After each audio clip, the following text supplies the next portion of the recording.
A single person I would define as someone who has not stood before a legal entity or a religious institution to make vows of marriage to another person. That person is still single.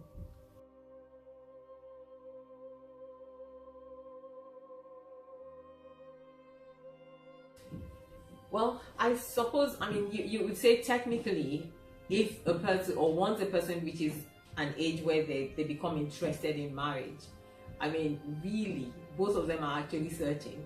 You know, a girl is looking out, or a young lady is looking out, a man is doing the same thing as well. But probably to answer your question directly in terms of what is acceptable or what we see as acceptable, of course, we know that men are generally seen as the people that, you know, as the person in the relationship that would go out and look for a wife and all of that. And that is fine, that is good. Now, should a woman do the searching? I think it depends a lot on the personality of the woman and the circumstances and the society in which they find themselves. Where it's still something that is frowned on, or not maybe not frowned on, or maybe not exactly acceptable, then there should be a way that a woman can show that she's interested, or can allow a gentleman to know that, well, you know, she would be, you know, an approach towards her would be acceptable. I think is possible. That is a good thing to do, or that is something that, you know, a young lady can do. But in terms of actively searching, I think she can make herself ready, just as a young man should make himself ready as well, you know, for marriage. I think both parties should make themselves ready if they're serious about wanting to get married.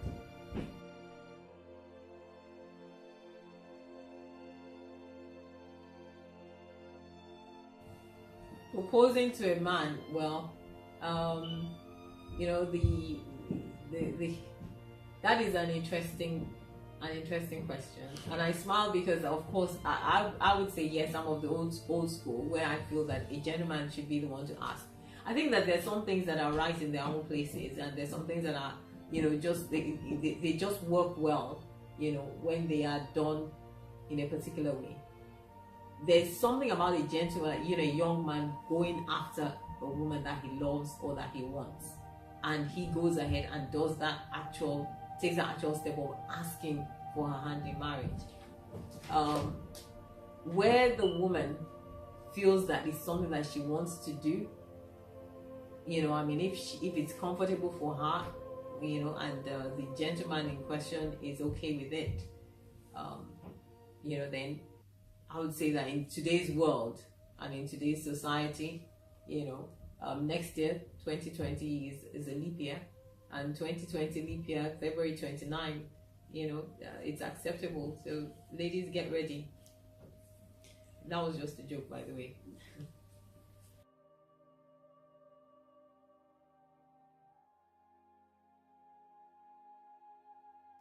Yeah, they should wait patiently. You know, I mean, the Bible talks about patience and talks about long suffering, and we have to understand that sometimes things don't actually work the way we want them to work. We don't get things at the time that we want to get them. You know, everything is not like instant coffee or instant toast or whatever it is. You know, not everything works out that way. And sometimes everything seems to be perfect. You look right, you've taken care of yourself, you know, you've done everything that you wanted to do. You're now at the age where you feel like, I want to be married, and then it doesn't happen. You know, but there's some things that you just can't push. There's some things you can't rush. And the best thing for a single person to do in that situation is to pray. You know, pray, keep yourself busy. You know, do things, find. There's so many things that are out there, so many people that need help, so many causes that you can be. You know, when you're single, you have all the time in the world. You know, you have your own time. You can get up and fly to any part of the world where help is needed. You can be of help to vulnerable people around you. You know, keep yourself busy, and in the place of busyness, you know, the things that God desires for you are going to happen. And marriage being one of those things, if that's what is in God's plan for you, then of course it is going to happen. But please keep busy, keep praying, and don't rush into a relationship. Don't rush into a relationship.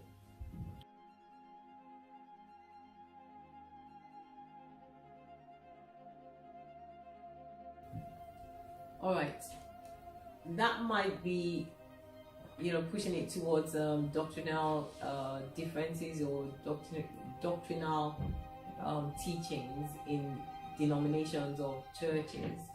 Now, some churches would say that that's the way to go, and whatever it is, if you belong to that denomination and that's what goes, if those are the guidelines that you're given, then of course I would say that you should follow what the guidelines of that particular denomination stipulates. Now, in terms of you asking that, should the person tell the pastor first? At what stage is he talking about telling the pastor first? Because I'm assuming this is a gentleman going to a pastor and saying, this is the situation and so on and so forth. Now, if he goes to the pastor and saying that, okay, I'm thinking about this person, I want to approach this person, and saying, oh, because the individual is a member of your church, and out of courtesy to the pastor, I want you to know that these are my intentions. Of course, there's nothing wrong with that. That's fine. But when you say, okay, should he tell the pastor first before the parents? He might be going to the pastor and saying, well, I'd like the pastor's spiritual take on this. Would you join me in prayer? You're my pastor. I believe you have a spiritual authority over me. I believe in you, and I'd like you to pray along with me in terms of, should I talk to this person? Do you agree? Or do you see what I'm seeing when you pray? Of course, there's nothing wrong with that. That is like you going to a mentor, which I presume that every young person should have. You have somebody that you're looking up to, someone that you relate to, who's older, who's been there, done that, and you go to that person and say, well, I'm thinking about this. What do you think? In that sense, of course, there's nothing wrong with it. You can go to the pastor and have a chat with your pastor. But of course, and also, in terms of going to the parents, that is very important. The parents are very key.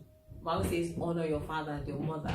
That's the first commandment we promise. There's long life, there's a promise of long life attached to that. So of course, those two entities are very important. Which one comes first depends on your relationship, I would say, with the pastor.